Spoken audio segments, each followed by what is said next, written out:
৮০ দশকের গোড়া থেকেই মায়ানমারের লাখ লাখ রোহিঙ্গা বাংলাদেশ, পাকিস্তান, মালয়েশিয়া সহ মধ্যপ্রাচ্যের বিভিন্ন দেশে পালিয়ে যেতে শুরু করে।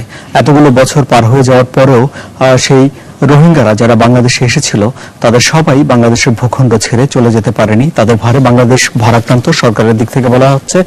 এবং তারপরেও সাম্প্রতিক সময়ে যে একটি ঘটনা হলো গত 2 দিন আগে, তার দায় স্বীকার করেছে আরাকান সালভেশন আর্মি নামে একটি সংগঠন। এ নিয়ে আন্তর্জাতিক পত্রপত্রিকাতে বেশ আলাপ আলোচনা হচ্ছে। আন্তর্জাতিক অঙ্গনে মায়ানমারের পরিস্থিতি যেভাবে আলোচিত হোক না কেন, বাংলাদেশের জন্য প্রেক্ষাপট একটু ভিন্ন। কারণ বাংলাদেশের সীমান্তে রোহিঙ্গারা এসে সেখানে নো-ম্যানস ল্যান্ডে অবস্থান নিচ্ছে, তারা বাংলাদেশে প্রবেশের চেষ্টা করছে। বাংলাদেশের দিক থেকে বলা হচ্ছে বাংলাদেশ সরকারের যে এত শরণার্থী নেওয়ার মতো সামর্থ্য বাংলাদেশের নেই, এবং অনেকে মানবিক দিক দেখারও কথা বলছেন। বিশেষ করে বিএনপি চেয়ারপারসন একটি বিবৃতি দিয়েছেন এবং সেই বিবৃতিতে তিনি বলছেন যে তাদের জানমালের যেন ক্ষতি না হয় সেদিকটি লক্ষ্য রেখে তাদেরকে মায়ানমারে পাঠিয়ে দেওয়ার ব্যাপারে। সবকিছু মিলে এই পরিস্থিতি যেমনি বাংলাদেশের নিজেদের জন্য উদ্বেগের, তেমনি এটি একটি আঞ্চলিক, তেমনি একটি আন্তর্জাতিক একটি পরিস্থিতি দাঁড়িয়েছে। এই পরিস্থিতিতে বাংলাদেশ কি করতে পারে, এই পরিস্থিতিতে এই মুহূর্তে বাংলাদেশের অবস্থান কি, সবকিছু নিয়ে আলাপ আলোচনা করার জন্য আজ আমাদের এই জনতন্ত্র গণতন্ত্র, আমার সঙ্গে আমি আনোয়ার সাদি আপনাদের স্বাগত জানাচ্ছি। আমার সঙ্গে আমরা 3 জন আমাদের আমন্ত্রিত অতিথি আছেন, তাদেরকে আপনাদের সঙ্গে পরিচয় করে দিয়ে আমার সঙ্গে রয়েছে নিরাপত্তা বিশ্লেষক, অবসরপ্রাপ্ত মেজর জেনারেল জনাব মোহাম্মদ আলী শিকদার, আপনাকে স্বাগত জানাচ্ছি। আমার সঙ্গে রয়েছেন সাবেক রাষ্ট্রদূত এটিএম নজরুল ইসলাম, আপনাকে স্বাগত জানাচ্ছি। এবং আমার সঙ্গে রয়েছেন অভিবাসন বিশেষজ্ঞ জনাব সাইফুল হক অমি, আপনাকে স্বাগত জানাচ্ছি।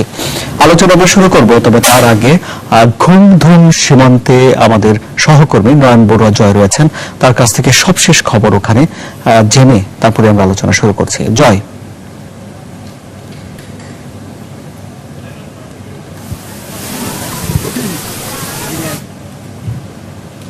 জয়, কি পরিস্থিতি, কি খবর আছে আপনার কাছে?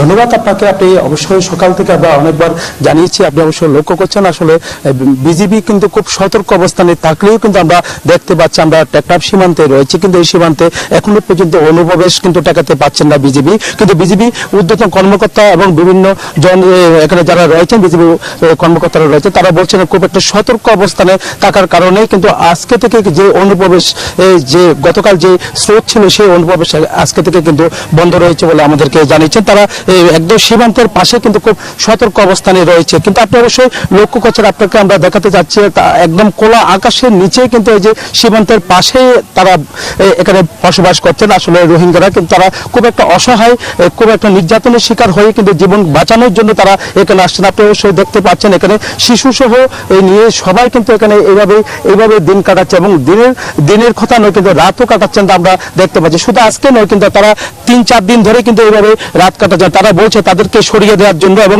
তাদেরকে পাঠিয়ে দেওয়ার জন্য বিজিবি আপ্রাণ চেষ্টা চালিয়ে গেলেও কিন্তু তারা, আমরা দেখতে পাচ্ছি বিজিবি আপ্রাণ চেষ্টা চালিয়ে গেলেও তাদেরকে সরিয়ে নিতে তারা পারছেন না বলে আমাদেরকে জানাচ্ছে। কিন্তু আমার পাশে রয়েছে বিজিবির ঊর্ধ্বতন কর্মকর্তা রয়েছেন মেজর মঞ্জুর। আমরা জানতে চাই আপনার সাথে, এর আগে আমরা আপনাকে স্বাগত জানাই, কিন্তু আমরা 2 দিন ধরে আমরা দেখেছি আপনি খুব একটা চেষ্টা চালিয়ে যাচ্ছেন তাদেরকে একদম সীমান্তে 0 পয়েন্টে নিয়ে যাওয়ার জন্য। কিন্তু 0 পয়েন্টে নিয়ে যাওয়ার আগে কিন্তু আমরা যখন আপনার পাঠিয়ে দিয়েছিলেন দুপুরবেলা, তখন আমরা দেখেছি সেই জায়গা থেকেই তারা আবার এদিকে আসা শুরু করেছে। সেই দিকে আবার সহিংসতা, আবার আগুন, এরকম কিছু আমরা দেখেছি। তাদেরও কিন্তু আমরা অভিযোগ পেয়েছি। আপনি কি মনে করেন?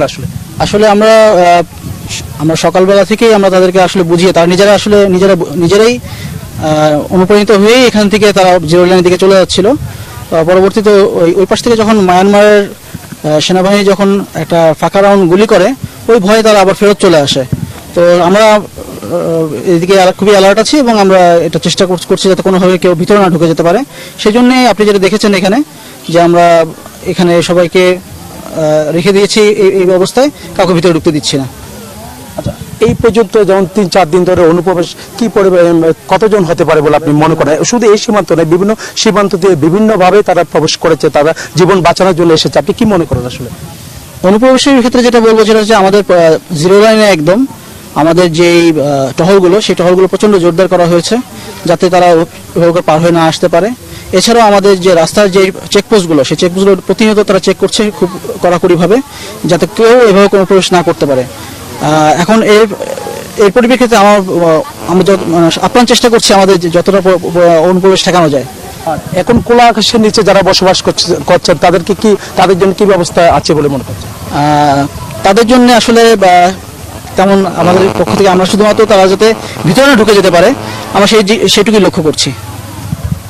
ধন্যবাদ। আমরা এতক্ষণ ধরে কথা বলেছি আসলে মেজর মঞ্জুর এর সাথে, কিন্তু তারা সকাল থেকে এবং এর আগে থেকে তারা খুব একটা সতর্ক অবস্থা রয়েছে। তিনি বলছিলেন আসলে বিজেপি খুব সতর্ক অবস্থানে থাকা, যে অনুপ্রবেশ করার কথা রয়েছে, কিন্তু আজকে সকাল থেকে আর কোনো অনুপ্রবেশ করতে পারছে না বলে তিনি আমাদেরকে জানিয়েছেন। তো এই ছিল আমার এখানকার সর্বশেষ। আপনাকে অনেক ধন্যবাদ। জেনারেল শিকদার, আপনাকে দিয়ে আলোচনা শুরু করি। আরাকান সালভেশন আর্মির একজন মুখপাত্রের একটি সাক্ষাৎকার এশিয়া টাইমসে প্রকাশিত হয়েছে, যেখানে তিনি বলেছেন যে এই যে মায়ানমারের দিক থেকে তাদেরকে বাঙালি সন্ত্রাসী হিসেবে চিহ্নিত করার যে চেষ্টা করা হচ্ছে, এই আরাকান সালভেশন আর্মি বলছে যে এটি হলো তাদের যে ন্যায্য দাবি, সেই দাবিকে দমিয়ে দেওয়ার একটি চেষ্টা। এবং মায়ানমার সরকার বলছে আরাকান সালভেশন আর্মিকে জঙ্গি। তারা বলছে তারা নিজেদের অধিকার রক্ষার জন্য লড়ছে। এটা তাদের ব্যাপার, কিন্তু বাংলাদেশের তো ক্ষতি হচ্ছে, তাই কি ব্যাপার কি? আপনি কি বলেন? বাংলাদেশের তো অবশ্যই একটা কঠিন পরিস্থিতির সম্মুখীন আমরা এখন।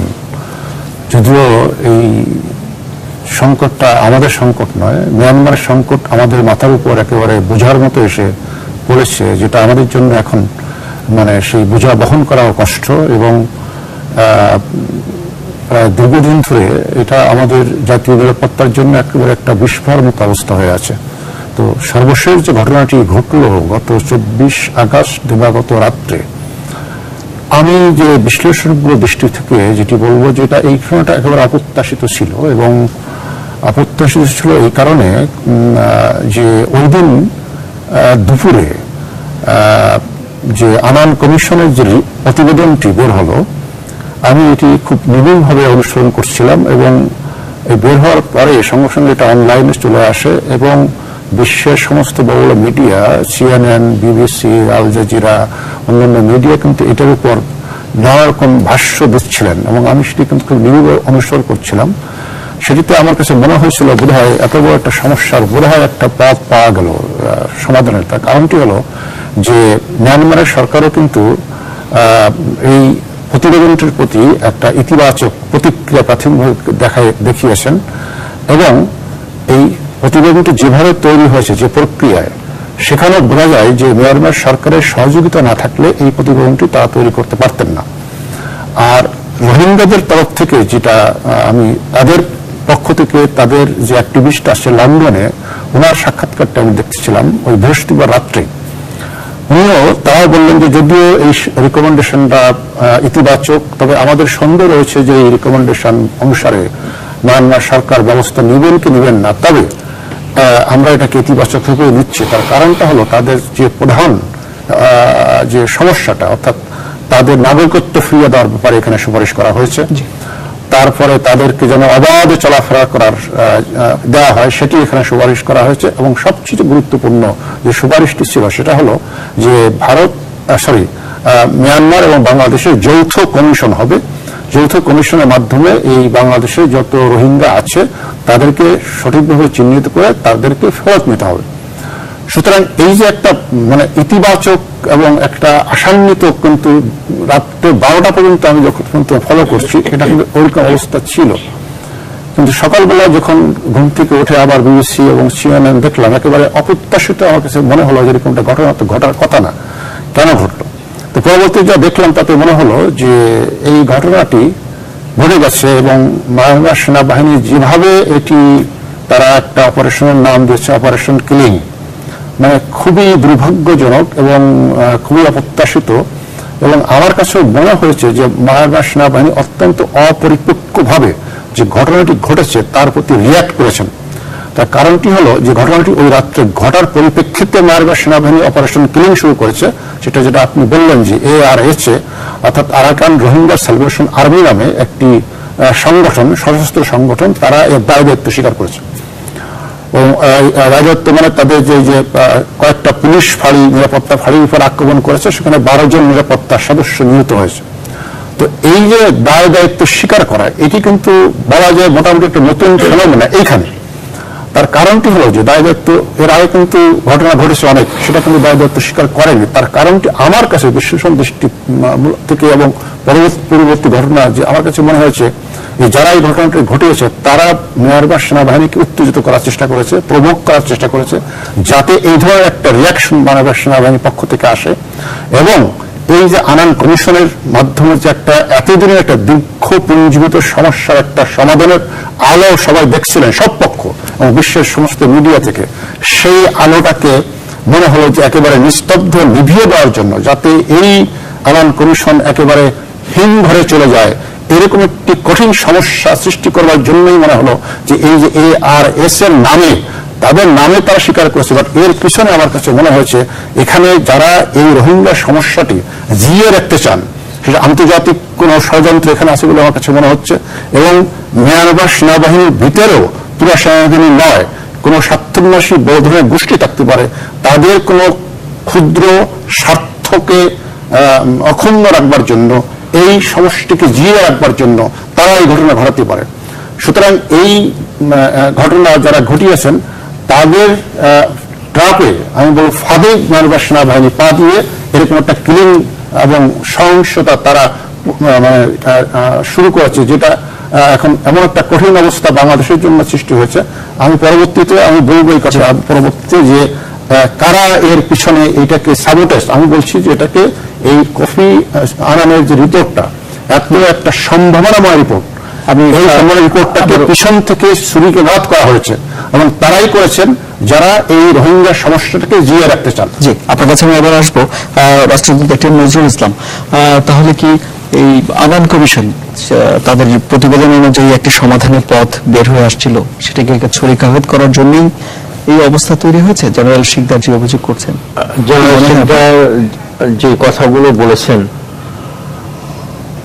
প্রায় সব কথার সাথেই আমি একমত। শুধু একটা জায়গায় উনি যেটা বলেছেন যে বার্মিজ আর্মি ওদের ট্র্যাপে পা দিয়েছে, আমি এটা উল্টাটা বলবো, বার্মিজ আর্মির ট্র্যাপে ওরা পা দিয়েছে। কেন বলছেন? এবং কে কার ট্র্যাপ, কোথা থেকে উৎপত্তি, কে এটা সাজিয়েছে, কিভাবে সাজালো, কেন এটা হলো, এগুলো তো তলিয়ে দেখার বিষয়।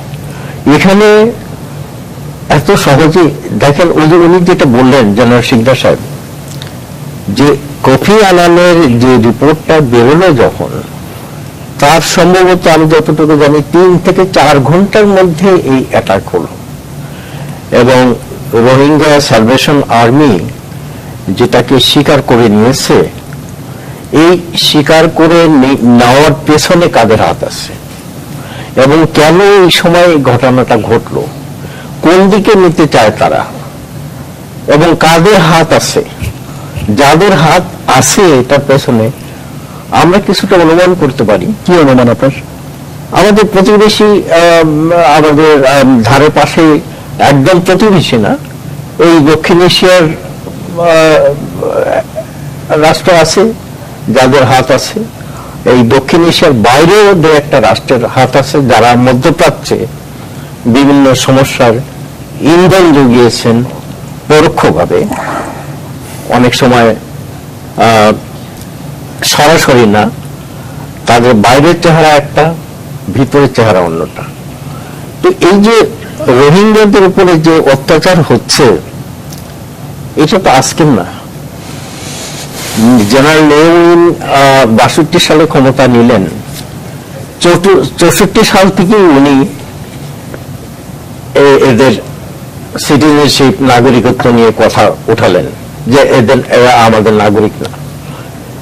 এবং সবচেয়ে যেটা জঘন্য কাজ, তারা বলছে যে বাঙালি জঙ্গি রোহিঙ্গাদের।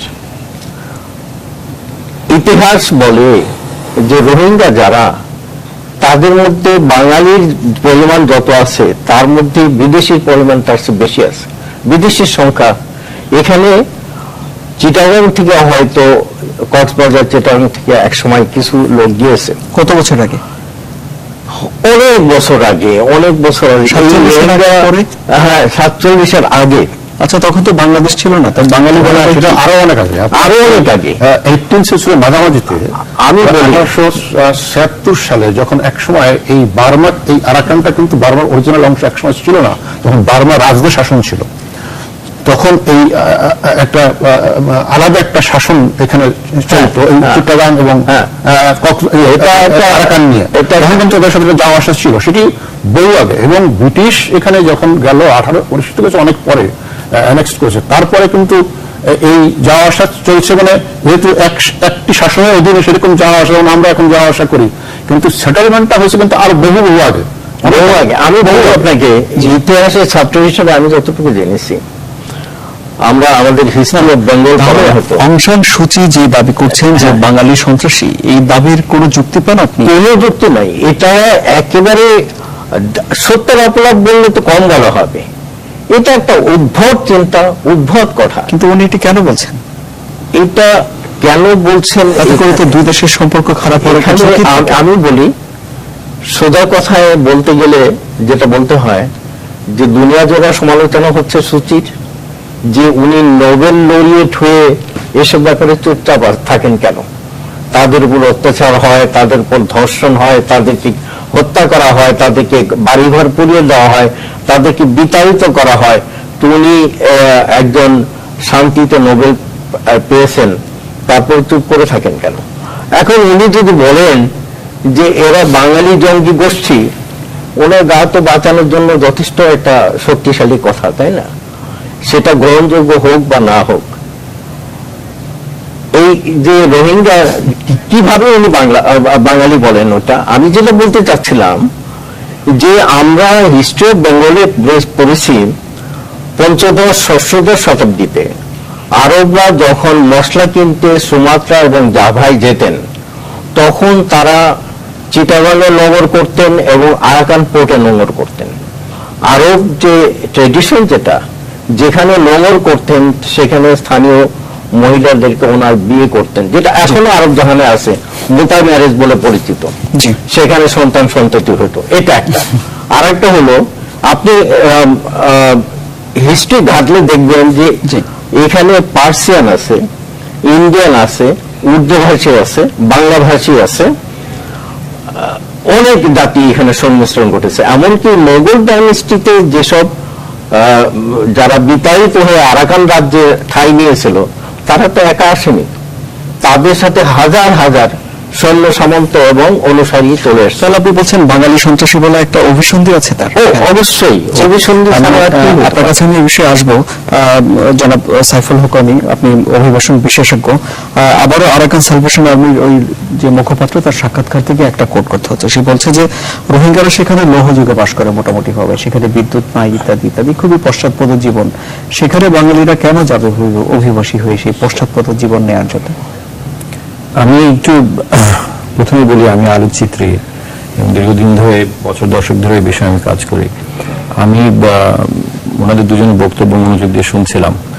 আমি বিষয়টাকে ঠিক ওনাদের মতো করে খানিকটা, বিশেষত ওনার মতো খুব একটা দেখছি না। আমি প্রধানত মনে করি যে এই সমস্যাকে যতদিন বাংলাদেশ না অনুভব করছে, এই সমস্যা আমাদেরও, যতদিন পর্যন্ত ইতিহাসের দিকে আপনি সঠিকভাবে না দিচ্ছেন, এই সমস্যা বারবার আসবে। এবং আমি মনে করি না যে বাংলাদেশের ন্যূনতম কোনো প্রস্তুতি আছে এই সমস্যাকে বোঝার জন্য। যখন রোহিঙ্গারা চলে আসলো শরণার্থী হয়ে, শরণার্থীদের বোঝাটা বাংলাদেশের জন্য সমস্যা।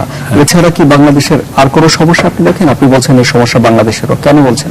বাংলাদেশের সমস্যা এই জন্য যে আমরা যদি রোহিঙ্গা সমস্যার ইতিহাসটাকে পরিষ্কার করে না বুঝতে পারি, এটা সত্যিকারের কারণ ধরতে না পারি, তাহলে আমরা বুঝতেই পারবো না যেটা পিরিয়ডিক আকারে বারবার করে আসবে। এটা বিচ্ছিন্ন কোনো ঘটনা নয় যেটা গত 23 তারিখ রাতে হয়েছে। আপনারা নিশ্চয়ই জানেন যে দীর্ঘ সময় ধরেই এই পরিস্থিতি তৈরি করা হচ্ছিল। আমরা রাতিদং, বুতিদং বিভিন্ন এলাকার খবর আমরা নিয়মিত রাখি। আমরা জানি যে এখানে র্যান্ডম কিলিং হচ্ছিল। আপনারা জানেন নারী এবং শিশুদেরকে সহ, পুরুষদেরকে সহ গ্রামের পর গ্রাম ঘিরে রাখা হয়েছিল। আপনারা জানেন এক গ্লাস পানি ঢুকছিল না কয়েক সপ্তাহ এবং প্রায় মাসাধিক কাল ধরে। এই পরিস্থিতিতে যখন আর্মি ডিপ্লয়মেন্ট হয় এবং এই কফি আনান কমিশন সম্বন্ধে বলা হচ্ছিল, কফি আনান কমিশন যে রিপোর্ট দিয়েছেন, উনি যাদের কথা বললেন তারা অনেকে আমাদের সহকর্মী বা বন্ধু, টুনকিনের কথা বোধহয় বলছিলেন। ইনসিডেন্টলি একটু আগে আমি ওর সাথে কথা বলছিলাম। আমরা কিন্তু মনে করি না যে কফি আনান কমিশনের রিপোর্ট এটা চূড়ান্ত সমাধান দেবে। কফি আনান নিজেই বলছেন যে আমি অ্যাডভাইজারি একটা কমিটি, আমার কোনো ইমপ্লিমেন্টিং অ্যাবিলিটি নাই। একটা কমিটি হয়েছে যারা এই সংকটকে মোকাবেলা করতে চান, এই বিষয়ে পরামর্শ দিতে চান। আপনি কমিটির ফরমেশনের দিকে তাকিয়ে দেখেন, একজন রোহিঙ্গা নেই সেখানে, 6 জন রাখাইন যারা পারপেট্রেটর তারা আছেন, 4 জন বিদেশি, একজন রোহিঙ্গাকে নেওয়া হয়নি। আপনি এটাও জেনে অবাক হবেন যে তারা কমিশনে কাজ করার জন্য যে লোক ছিল মিয়ানমার সরকারের দিক থেকে, সেখানে সেনা সদস্যরা ছিল ইত্যাদি, এবং এই কমিশনের রিপোর্টটি দেখেন, সেই রিপোর্টে যেসব কথা বলা হয়েছে সেই রিপোর্টের কথাগুলো কি সমাধানের দিকে যায় কিনা, যেমন রোহিঙ্গাদেরকে নাগরিকত্ব দিয়ে দেওয়া, এটা বাংলাদেশের সঙ্গে রেকমেন্ডেশন গুলো সমস্যার সমাধান করে কিনা? না, করে না। কারণ হচ্ছে রেকমেন্ডেশন গুলো খুব ন্যায্য এবং সঠিক, কিন্তু আপনাকে মোকাবেলা করতে হবে, বিষয়গুলো দেখতে হবে যে একটা অগণতান্ত্রিক শক্তি যখন গণতন্ত্রের কথা বলে তাকে আপনি কতটুকু বিশ্বাস করেন। কিন্তু কফি আনানের CNN এবং বিভিন্ন জায়গায় যখন সেটি প্রচার হয় তখন সেটি বাস্তবায়নের জন্য একটা আন্তর্জাতিক চাপ তৈরি হওয়ার সুযোগ থাকে। সেটা হচ্ছে যে কফি আনান কমিশন যখন একই সাথে অং সান সুচির আহ্বানে গঠিত হয়েছে, এটা যেমন সত্য, অং সান সুচি নিজে তার রাষ্ট্রের অধীনে আরেকটি কমিশন করেছেন যেটা আর্মির ইন্টারভেনশনে হয়েছে, এবং যারা তাদের নিজের আর্মিকে সম্পূর্ণ ইম্পিউনিটি দিয়েছেন এবং বলেছেন তাদের আন্ডারে কোনো রকম কোনো ঘটনা অক্টোবরের পরে হয়নি। আমি নিজে ব্যক্তিগতভাবে অন্তত শতাধিক ধর্ষণ এবং খুন হয়েছে এবং মানুষকে ইন্টারভিউ করেছি দেশে এবং দেশের বাইরে, প্রত্যেকটা মানুষ ভিকটিম। এই একই অং সান সুচি কমিশন অফ এনকোয়ারি যখন গঠন করা হলো ইউএন এর, তাকে ঢুকতে দিলেন না এবং বললেন এদেরকে আমরা ঢুকতে দিব না। আপনাকে দেখতে হবে যে কফি আনান কমিশন প্রধানত এই তার ইমপ্লিমেন্টিং অ্যাবিলিটি না থাকার কারণে কফি আনান কমিশন তৈরি হচ্ছে কখন, যখন অং সান সুচি 2012 ভায়োলেন্সের পর, যখন আমরা এটাকে খুব ঘনিষ্ঠভাবে এটা নিয়ে কাজ করেছি, আমাদের কাছে একটা প্রত্যাশা ছিল তখনও তিনি ভেতরে যে বেরিয়ে এসে তিনি একটা সমাধান দেবেন। উনি নিজে কিপিং অন কনসিস্টেন্ট, আপনি যদি একটু রিসার্চ করেন দেখবেন রোহিঙ্গাদের প্রশ্নে উনি সবসময় একই জায়গায় ছিলেন। আলোচনা এসছে যিনি বাঙালি বললেন, এটা কেন বললেন? এটা বললেন এই জন্য কারণ আমরা প্রবেশ করছি হচ্ছে একদম নতুন একটি কাল পর্বে, আমরা প্রবেশ করছি রোহিঙ্গাদের শেষ লাস্ট স্টেজ অফ জেনোসাইডে। এখন শেষ কার্ডটা অং সান সুচি খেললেন, বললেন ওনারা বাঙালি। এতদিন বলেননি, এতদিন একটা মুখে মুখোশ ছিল, সেই মুখোশটা খসে পড়েছে গত 30 তারিখের মধ্যে। গতকালকেই উনি ওনার নিরাপত্তা বিশ্লেষক, নিরাপত্তা বাহিনী প্রধান, তার স্বরাষ্ট্র মন্ত্রণালয়কে বসিয়ে আমরা গতকালকে পর্যন্ত আশা করছিলাম যে এটা পুলিশ দ্বারা নিয়ন্ত্রিত হবে, তাতে অ্যাট্রোসিটিস কমবে।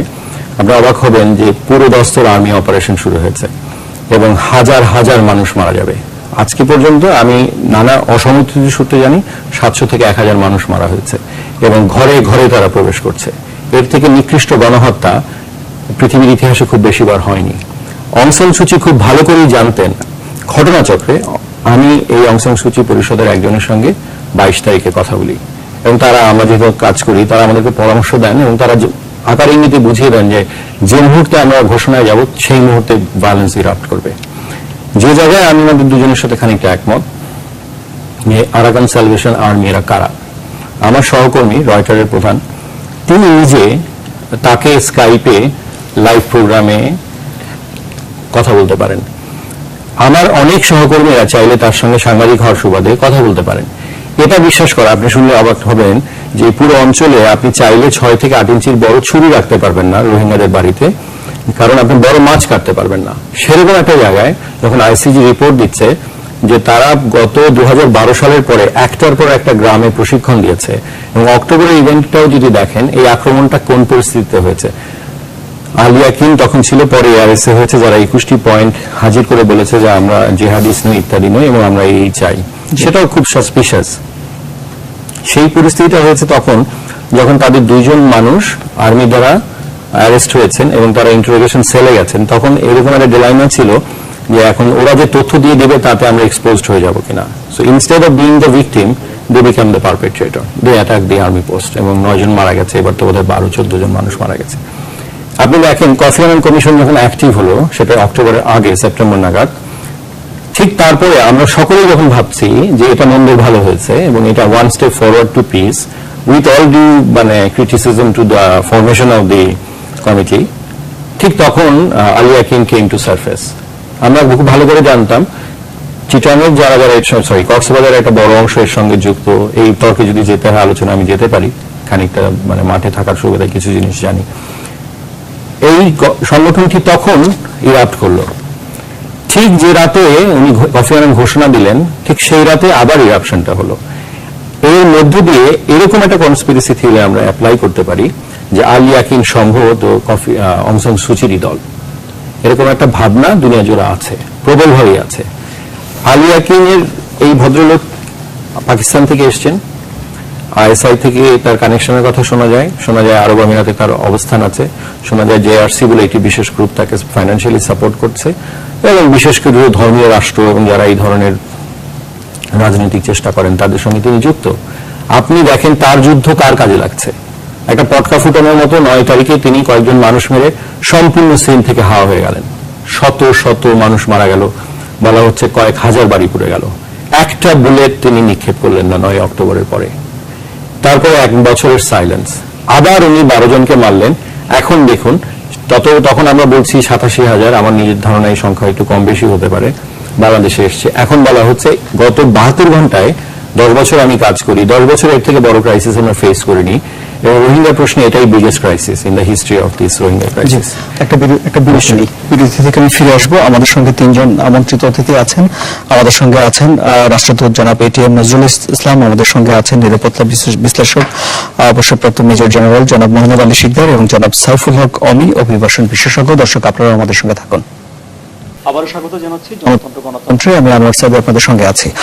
জনাব সাইফুল হক, আপনার বর্ণনা থেকে ভয়াবহতার একটা দৃশ্য পাওয়া গেল ঠিকই। জেনারেল শিকদার বলছেন যে বাংলাদেশের জন্য সেটি অনেক ভয়াবহ ব্যাপার হয়ে দাঁড়ালো। আমি রাষ্ট্রদূত জনাব এটিএম নজরুল ইসলাম আপনার কাছ থেকে একটু জানতে চাই যে মায়ানমারের যিনি এখানে রাষ্ট্রদূত হিসেবে কর্মরত আছেন তাকে পররাষ্ট্র মন্ত্রণালয়ে তলব করা হয়েছে 2 বার, এবং বলা হয়েছে এতে করে কূটনৈতিক উপায়ে সমাধান সম্ভব মনে করছেন আপনি? দেখেন, কূটনীতিটা হলো একটা নীরব জিনিস, রাজনীতিটা হলো একটা সরব জিনিস। সরব জিনিসের ফলাফল খুব তাড়াতাড়ি মানুষ জানতে পারে, নীরব জিনিসটা ফলাফল একটু সময় লাগে। তো আমাদের পররাষ্ট্র মন্ত্রণালয় বা আমাদের সরকার যে পদক্ষেপ নিয়েছেন সেটা আমরা জেনেছি, কিন্তু আমি এর সাথে শুধু অ্যাড করতে চাই যে আমরা যদি একটা ওপেন স্টেটমেন্ট দেই এটাকে নিন্দা জানিয়ে এবং আন্তর্জাতিক সংস্থাগুলোর সমর্থন চেয়ে, আমি তো মনে করি তাতে কোনো ক্ষতি নেই। আমি আমার দেশের রাজনীতি যারা করে, যারা বিভিন্ন রকম কথা বলে তাদেরকে যেমন শান্ত করলাম, অন্যদিকে আমার দেশের যে সাহায্য দরকার, এখানে সাইফুল সাহেবের সাথে আমি একটু দ্বিমত পোষণ করি যে এটা বাংলাদেশের সমস্যা নয়, এটা একটা আন্তর্জাতিক সমস্যা। রোহিঙ্গাদের উপরে যেভাবে অত্যাচার, অনাচার, হত্যা, ধর্ষণ, আগুন জ্বালানো, পোড়ানো যেটা হচ্ছে বিশ্বের সমসাময়িক বিশ্বে তা প্রায় নজিরবিহীন বলা যায়। আমার অন্তরের রক্তক্ষরণ যেটা হচ্ছে সেটা প্রকাশ করতে তো আমার কোনো অসুবিধা নাই। আমি মনে করি যে এটা একটা জঘন্য কাজ, এবং এখানে আমি বলতে চাই যে আন্তর্জাতিক সংস্থাগুলোর যে ভূমিকা, যে ভয়েস, যে ইনিশিয়েটিভ নিয়ে এগিয়ে আসা উচিত ছিল, দুঃখজনকভাবে তা আজও দেখতে পাচ্ছে না। কোথায় সেই ইউ যারা কথায় কথা মানবাধিকারের কথা বলে, কোথায় আপনার হিউম্যান রাইটস অর্গানাইজেশনস যারা কথায় কথা মানবাধিকারের কথা বলে, কোথায় ওআইসি যারা এতগুলো মুসলিম দেশ নিয়ে একটা সংস্থা, তাদের তো আমি ওরকম শক্তিশালী কোন স্টেটমেন্ট দেখিনি। আপনার আরব লীগ, তারা তো একটা মুসলিম সংস্থা, তারা কেন নীরবাজ? তারা যদি বলে যে এটা বাংলাদেশের সমস্যা না, এটা একটা আন্তর্জাতিক সমস্যা, এবং তোমরা যেভাবে অত্যাচার অনাচার করছো, you must stop it at any cost. আর আপনারা কথায় কথা ছোট দেশের বিরুদ্ধে নানান রকম স্যাংশন দিবেন, আর মিয়ানমারের ব্যাপারে আপনারা চুপ করে থাকবেন, এই ডাবল স্ট্যান্ডার্ড কেন? Why? It has to be stopped. এই ডাবল স্ট্যান্ডার্ড এলিমিনেট করতে হবে, আপনাদের কথা বলতে হবে যে হ্যাঁ রোহিঙ্গা মুসলিমদের তোমরা রক্ষা করো। আজকে আমাদের বাংলাদেশের সমস্যা, হ্যাঁ সমস্যা এক সেন্সে যে তারা এইদিকে চলে আসছে এবং সেটা আমাদের সমস্যা, আমরা সমস্যায় ভারাক্রান্ত বাংলাদেশ, আমাদের সমস্যাকে দ্বিগুণ করছে। প্রতিবেশী হিসেবে বাংলাদেশের জায়গায় যদি অন্য কোনো দেশ প্রতিবেশী হতো তাহলে সেও পড়তে পারতো, তাই কি? প্রতিবেশী যেহেতু বদল করা যায় না, প্রতিবেশী হিসেবেই বাংলাদেশ এই সমস্যা পড়ে যাচ্ছে। কিন্তু দেখেন প্রতিবেশী এখন যদি এই তো সত্য কথা বলতে গেলে তো সিরিয়াতে যে ঘটনা হলো, ইরাকে যে ঘটনা হলো, যেভাবে সেখানে মানুষকে হত্যা করা হলো, বিতাড়িত করা হলো, ইউরোপে যে আশ্রয় নিল, সেখানে কি তাদের প্রতিবেশী ছিল না কেউ তাদের রক্ষা করার জন্য? কিন্তু সেখানে আমরা দেখেছি নীরব ভূমিকা। কেন? তাদের তো টাকা পয়সার অভাব নাই, তাদের তো কোনো দারিদ্র নাই, তাদের তো কোনো সংকট নাই, তাদের জমির তো কোনো অভাব নাই, তারা এই কয়েক লাখ মুসলমানকে জায়গা দিতে পারে না। আমি মুসলমান হিন্দু বলবো না, বিতাড়িত লোক যাদের উপরে অমানবিক অত্যাচার করা হচ্ছে তাদেরকে ঠাঁই দেওয়ার জায়গা হয় না দুনিয়াতে। এইটা কি? কোন জগতে আছি আমরা? আমি আপনার কাছে আবার আসবো। জনাব শিকদার, আপনি বলছিলেন বাংলাদেশের জন্য পরিস্থিতি ভয়াবহ, কতটুকু? কতটুকু সেটা হলো যে এরা তো বাংলাদেশের নিরাপত্তার জন্য এটা একটা কঠিন সমস্যা এবং দীর্ঘদিন ধরে এটা চলে আসছে এবং এই রোহিঙ্গাদের এই যে সংকট সেটা তো একটি মানবিক দিক তো রয়েছেই, সেটি বাংলাদেশকে অভিযোগ আছে তারা বাংলাদেশের এই সুযোগটা নিয়ে আমি যারা এখানে নিরীহ রোহিঙ্গা যারা অসহায় অত্যাচারের শিকার হয়ে নির্যাতনের শিকার হয়ে বাংলাদেশে আছে তাদের প্রতি আমাদের সবার সহানুভূতি আছে, আমাদের রাষ্ট্র কিন্তু তাদের প্রতি সহানুভূতি দেখাচ্ছেন, তাদেরকে আশ্রয় প্রশ্রয় যত রকমের দেওয়া উচিত সেটা কিন্তু দেওয়া হচ্ছে। কিন্তু এই যে সুযোগটা নিয়ে এখানে স্বার্থন্যাসী যে গোষ্ঠীগুলো, যেটি একটু আগে আমরা নজরুল সাহেব যেটা বললেন, এখানে ভূ রাজনীতির খেলা শুরু হয়ে গেছে। হ্যাঁ, বিশ্ব শক্তিগুলো, আঞ্চলিক শক্তিগুলো তাদের ভূ রাজনৈতিক স্বার্থ উদ্ধার করার জন্য এই রোহিঙ্গাদেরকে খুঁটি হিসাবে ব্যবহার করার চেষ্টা করছে। হ্যাঁ, সেই কারণে কিন্তু এই সারা বিশ্বগত সংকট আপনি দেখবেন, এই যে মধ্যপ্রাচ্য বলেন, জঙ্গি সংকট বলেন, সব কিছুর মূলে কিন্তু এই বৃহৎ শক্তি বলেন যারা এই মৌলবাদী করে বিশ্বে, তাদের ভূ রাজনৈতিক স্বার্থ উদ্ধার করবার যে কৌশল তারা অবলম্বন করে, সেই কৌশলের শিকার হয় এই সমস্ত মানুষ এবং সেটাই ঘটছে এখানে। আমি যে কথাটি আপনাকে আমি প্রাথমিক বক্তব্যে বলছিলাম যে এই ঘটনাটি আমি মোটামুটি দুজন আমাদের অতিথির সাথে আমি একমত যে মিয়ানমার সরকার যে দৃষ্টিভঙ্গি নিয়ে এটা ডিল করছে এটি সম্পূর্ণ অগ্রহণযোগ্য, অমানবিক, তারা গণহত্যা চালাচ্ছে। সুতরাং এটির প্রতিবাদ আমাদের থেকে শুরু করে সারা বিশ্বের মানুষের করা হচ্ছে এবং আমরা এখান থেকে করে যাচ্ছি। আমাদের লেখা লেখি বলা আমরা কিন্তু সেই বিগত এতদিন ধরে 20-22 বছর থেকে আমরা বলে আসছি, কিন্তু তাদের কানে কিন্তু পানি যাচ্ছে না। তার কারণটি হলো কি, তারা এখানে যে দর্শনের নিয়ে এই কাজটি করছে তারা কিন্তু পুরোপুরি ভুল দর্শনে যাচ্ছে। এইভাবে একটা জাতিকে নিপীড়ন করে, নির্যাতন করে, কিলিং করে, অত্যাচার করে, বিতাড়িত করে তারা কোনো সমস্যার সমাধান করতে পারবে না। কিন্তু যেটা আমার কাছে মনে হচ্ছে, তারাও এই যে বৃহৎ শক্তির এবং আঞ্চলিক শক্তির ভূ রাজনৈতিক খেলার মধ্যে পড়ে তারাও বাবার গুটি হিসেবে বাঙালি হচ্ছে, এই মিয়ানমারও হচ্ছে। এটা কিন্তু অস্বীকার করার উপায় নেই। তার কারণ তারা হলে যে কথাটি ভাই একটু আগে বললেন, নোবেল জয়ী শান্তি নোবেল পুরস্কার পেলেন, মানুষের প্রত্যাশা ছিল যখন তিনি 2015 সালে ক্ষমতায় এলেন যে নিশ্চয়ই একটা সমাধান হবে, উনি একেবারে মুখ চুপ হয়ে গেলেন, একটা কথাও বললেন না। তার কারণটা কি? তার কারণ ওই একই কারণে তিনিও দেখছেন যে তারও ক্ষমতা থাকবে না, তিনিও থাকবেন না যদি এর বিরুদ্ধে যান। সুতরাং তার নিজের সার্ভাইভালের জন্য নিজের সার্ভাইভালের জন্য থাকবেন না, তিনিও থাকবেন না। He not be there. কোন কোন দেশের বিচার ব্যবস্থা যেমন বিশেষ জায়গা থেকে আসে, হ্যাঁ, এখানেও সেই নির্দেশগুলো বিশেষ উনিও থাকবেন না। সুতরাং উনি ওই পক্ষ নিয়ে ফেলছেন এবং সেই জায়গা থেকে উনি এই আজকে যে কথাটি বলছে অত্যন্ত আপত্তিজনক কথা যে বাঙালি সন্ত্রাসী, এখানে বাঙালি বলে কোনো লোক নেই। সুতরাং এটা আমরা দৃঢ়ভাবে এটা আমরা প্রোটেস্ট করি যে বাঙালি বলে কোনো সন্ত্রাসী করেন, ওই যাদেরকে বিতাড়িত করা হয়েছে, যাদের উৎখাত করেছে তাদের মধ্যে থেকে এই সন্ত্রাসী জন্ম হয়েছে। এই সন্ত্রাসী জন্ম হয়েছে, এই সন্ত্রাসীদেরকে এখন নিয়ে খেলা করছে আঞ্চলিক শক্তি। কারা খেলা করছে আমি বলি, এটা আমাদের স্পষ্ট বলতে হবে, সমস্যা চিহ্নিত করতে হবে। পাকিস্তানের পিছনে আইএসআই সরাসরি জড়িত। আমি আপনার তথ্য দিই, 1984 সালে আপনার করাচিতে জিয়াউল হকের সময় আপনার এই মুসলিম রোহিঙ্গা লিবারেশন ফ্রন্ট তাদের করাচিতে তাদের অফিস খোলার সুযোগ করে দেওয়া হলো এবং পরবর্তীতে আরএসও গিয়ে ওখানে অফিস করলেন এবং পাকিস্তানের গোয়েন্দা সংস্থা টাকা পয়সা দিয়ে এদেরকে ইকুইপ করে তাদেরকে ওই ধর্মীয় উত্তেজনায় সৃষ্টি করে দিয়ে তাদেরকে এখানে করা হলো। এখন উদ্দেশ্য বলুন, এটা আমি রেফারেন্সটা বলে দিই, কারো যদি কোনো সন্দেহ থাকে। একটা বই লেখছেন পাকিস্তানের একজন পণ্ডিত ব্যক্তি, ভাই নাম শুনে থাকবেন, হোসেন হাক্কানি, উপদেষ্টা ছিল আমরা ছিল পাকিস্তানের। বইটা আমি বলিনি, তিনি একটা বই লেখছেন যেটা অনুবাদটা করেছি বাংলা আমি। বইটা হলো Pakistan between mosques and military. সেই বইয়ের 191 পৃষ্ঠায় এই ঘটনার বিস্তারিত বর্ণনা দেওয়া হয়। সাইফুল্লাহ কবির কাছ থেকে একটু 2 মিনিটে যাবো, অনুষ্ঠানের শেষ দিকে আসছি। তাহলে বিষয়টা কতটুকু ভূ রাজনীতির, কতটুকু মায়ানমারের নিজেদের ব্যাপার?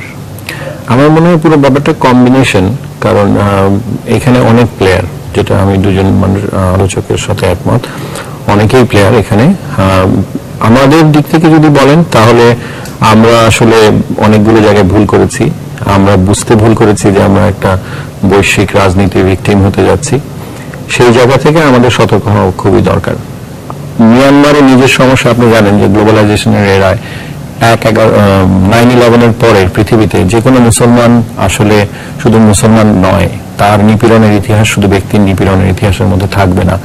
আজকে সেই বৈশ্বিক পরিস্থিতিতে মুসলমানদের প্রতি যে নিপীড়ন হচ্ছে, অনিবার্যভাবেই তার সারা দুনিয়ায় ইসলামকে ব্যবহার করে যারা রাজনীতি করছেন অথবা এক্সট্রিম পলিটিক্স করছেন, তারা কিন্তু এটা নজরে দিয়েছেন। অনেকগুলো উদাহরণ আছে। তার একটা উদাহরণ হচ্ছে 2012 সালের পরেই আল কায়দা খুব পরিষ্কার করে ঘোষণা দেয় যে তারা রোহিঙ্গাদের রক্ষা করার জন্য যা করার করবে। আমাদের এখানে যাদের কথা বলি আমরা আজকাল, যারা অনেককে হত্যা করেছেন ইত্যাদি, তাদের সঙ্গে নানা সময় মিটিং এর ছবি বেরিয়েছে, কথা বেরিয়েছে। এই সমস্যাটা মিয়ানমারের ভেতরে জন্ম নিয়েছে, এটা যেমন সত্য, এই সমস্যাটা পুরো রিজিয়নকে ডিস্টেবিলাইজ করবে। এটা যেমন ভারতের জন্য সমস্যা, এটা যেমন বাংলাদেশের জন্য সমস্যা, এটা আবার বিশ্বের অনেক মোড়লের জন্য সুবিধা। আজকে আপনি যদি লক্ষ্য করেন, ইউরোপিয়ান ইউনিয়নের কথা বলছিলেন, ইউরোপিয়ান ইউনিয়ন কিন্তু খুব আশ্চর্যজনকভাবে আমেরিকার আগে তাদের উপর ইকোনমিক স্যাংশন তুলে নিয়েছেন। আমেরিকা তোলার আগে, যখন তাদের আর্মি রেজিম ছিল, তখন তাদের স্যাংশন ছিল। ইউরোপিয়ান ইউনিয়ন শেষ পর্যন্ত কি করবেন সেটা আমি জানি না, তাদের নিজের অব্লিগেশনের মধ্যে থেকে করবেন। কিন্তু আমি বাংলাদেশের যারা ফরেন পলিসি ঠিক করছেন এবং তারা করছেন, তাদের প্রতি আমার অনুরোধ থাকবে এবং আমি খানিকটা তীব্র সমালোচনা করব যে আমরা বিপদে পড়ার পরে আলোচনায় বসি। আমরা যদি ভেতরের সমস্যাটা ঐতিহাসিকভাবে ধরতে পারতাম, তাহলে আমরা জানতে পারতাম। এটা শুনতে ভালো শোনাবে না, আমি ফেসবুকে 21 তারিখ রাতে একটা স্ট্যাটাস দেই যে civil war breaking out in the backyard বাকলা, যুদ্ধ শুরু হচ্ছে। তার সাথে সাথে আমার কাছে 3 বন্ধু জিজ্ঞেস করে কি হয়েছে, তারা ভাবে ফাজলামো করেছে। আমি বলছি হবেই, আমরা যে তথ্য জানি এটা অনিবার্য। কফি আনান কমিশন রিপোর্ট দেওয়ার 48 ঘন্টা আগে। এই পরিস্থিতিটা আপনাকে জানতে হবে, বুঝতে হবে এবং আন্তর্জাতিক সকল যে শক্তি তাকে টেবিলে আনতে হবে এবং বাধ্য করতে হবে। আমরা খানিকটা নিচু স্বরে, খানিকটা অনুযোগের স্বরে অনুষ্ঠানের শেষ দিকে আপনার বাক্য শেষ। বাংলাদেশকে দেখছি খুবই অনুনয় বিনিময় করে বলছেন যে এটা সমাধান করে দাও। এই ভাষায় এই সমস্যার সমাধান সম্ভব নয়। এক বাক্যে আমরা অনুনয় বিনিময় কিন্তু আমরা করছি না। আমাদের বিজেপি প্রধানমন্ত্রী স্পষ্টভাবে বলেছেন, অত্যন্ত শক্তভাবে বলেছেন যে সীমান্ত এপারে যে একটা গুলি আসে সমুচিত জবাব দেওয়া। আমি বলতে চাই বাংলাদেশের নিরাপত্তা বাহিনী অত্যন্ত শক্তিশালী, অত্যন্ত ইকুইপ এবং আধুনিক। যদি কেউ কোনো দুর্বিসন্ধি করে, বাংলাদেশ কিন্তু সেই সক্ষমতা রয়েছে যথাযথ তাদেরকে প্রত্যুত্তর দেওয়ার জন্য।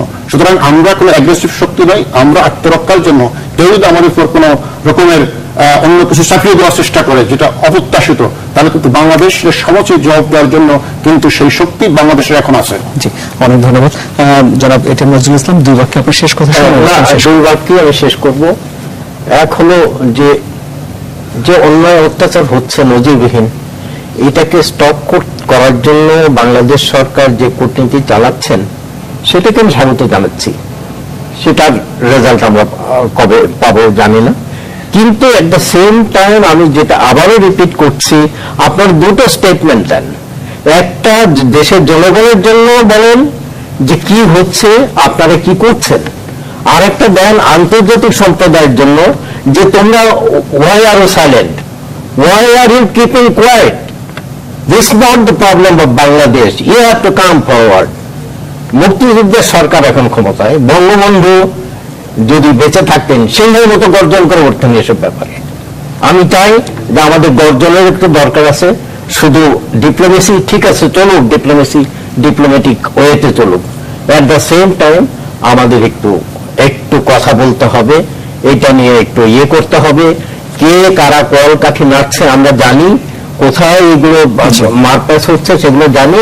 We have to ignore that and we have to go in our own way to solve this problem. এবং এইভাবে চলতে দেওয়া যায় না। কারা খেলছে, আমার ভিতরে রক্তক্ষরণ হচ্ছে, আমি বললাম তো দেশের লাখ লাখ মানুষের রক্তক্ষরণ হচ্ছে। ধর্মীয় ব্যাপার না, মানবতার ব্যাপার, মানবতা লাঞ্ছিত হচ্ছে। এই লাঞ্ছনা চলতে দেওয়া যায় না। আমরা যেভাবে ওকে বন্ধ করতে হবে। উনি যেটা বললেন বিজেপি, হ্যাঁ বিজেপি তার ওয়েতে রাইট, কূটনীতি ঠিক আছে চলছে, কিন্তু রাজনীতি তো আছে। রাজনীতি কি? একটা ডোমেস্টিক, একটা ইন্টারন্যাশনাল। ডোমেস্টিকের সাথে ইন্টারন্যাশনাল রিলেটেড, ইন্টারন্যাশনালের সাথে ডোমেস্টিক রিলেটেড। আপনি যেমাত্র ডোমেস্টিকটাকে কুল ডাউন করবেন, ইন্টারন্যাশনাল তারা বুঝবে যে এটার সাথে একটা যখন হ্যান্ডেল করবেন আর একটা অটোমেটিক হ্যান্ডেল হয়ে যাচ্ছে, সেইভাবে আগাতে হচ্ছে। অনেক ধন্যবাদ। জাস্ট 1 মিনিটের জন্য বলছি, মালয়েশিয়ার ভূমিকাটা দেখেন, মালয়েশিয়ার প্রধানমন্ত্রী কি ভীষণ শক্তিশালী ভূমিকা নিলেন এবং গ্লোবাল লিডারশিপটা ক্যাপচার করে ফেলেন। রোহিঙ্গা প্রসঙ্গে সারা দুনিয়ার নেতা হয়ে উঠলেন তিনি, অথচ রোহিঙ্গা প্রশ্নের সবচেয়ে বড় ভিকটিম হচ্ছে আমরা কোন জায়গায় লিডারশিপের জায়গায় নেই। এটা কিন্তু আমাদের একটা বড় ভ্রান্তি। শেষ করি আজকের মতো। আমাদের সঙ্গে চট্টগ্রাম থেকে যুক্ত হয়েছিলেন নয়ন বড়ুয়া জয়, অনেক ধন্যবাদ। স্টুডিওতে আমাদের সঙ্গে ছিলেন অভিবাসন বিশেষজ্ঞ সাইফুল হক অমি, ছিলেন নিরাপত্তা বিশ্লেষক অবসরপ্রাপ্ত মেজর জেনারেল মোহাম্মদ আলী সিকদার এবং রাষ্ট্রদূত ATM নজরুল ইসলাম। দর্শক, আমাদের সঙ্গে থাকা আপনাদের অনেক ধন্যবাদ। প্রতি রাত 8টায় এই অনুষ্ঠান হয় জনতন্ত্র গণতন্ত্র, দেখার আমন্ত্রণ রইল।